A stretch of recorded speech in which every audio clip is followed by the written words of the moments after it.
మీరు పార్టీగా 40 సంస్థతో పాటు 40 జాలి పట్టుకుని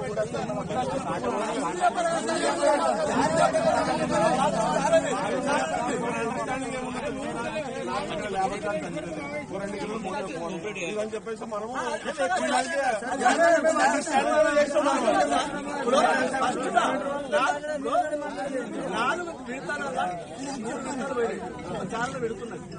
ముందు పెడితేనే అదే పని మాట.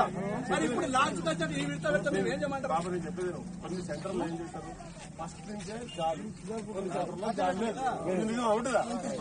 మరి దానికి ఏం చేస్తాం మనం? జాలి లేని దానికి వాడు చెప్పిన కాడికి నాకు క్వాలిటీ రాకపోయిందంటే నేను అది ఎవరు ఏం చేయలేము దానికి. అది నువ్వు 2 కిలోలకు పోతే నా ఓట్లు క్వాలిటీ లేకపోతే నువ్వు వాడు పట్టించే కాడికి గవర్నమెంట్ కాడ వాడు కూడా ఇబ్బంది పడతారు కదా. అదేదో మీరు అర్ధ కిలో అండర్స్టాండింగ్ ఎట్లా చేసుకుంటారో ఒకసారి మాట్లాడారు. కామారెడ్డి జిల్లా తుజల్పూర్లో రైతులు ఆందోళనకు దిగారు. వరి ధాన్యం కొనుగోలు చేయడం లేదంటూ రోడ్డుపై బైఠాయించారు. రాష్ట్ర సర్కార్ కొనుగోలు కేంద్ర నిర్వాహకులకు వ్యతిరేకంగా నినాదాలు చేశారు. ధాన్యాన్ని కొనుగోలు కేంద్రాలకు తీసుకొచ్చి నెలలు గడుస్తున్న నిర్వాహకులు కాంటాలు చేయడం లేదంటూ రైతులు ఆగ్రహం వ్యక్తం చేస్తున్నారు. తరుగు పేరుతో రైస్ మిల్లర్లు వేధిస్తున్నారంటూ రైతులు ఆవేదన చెందారు.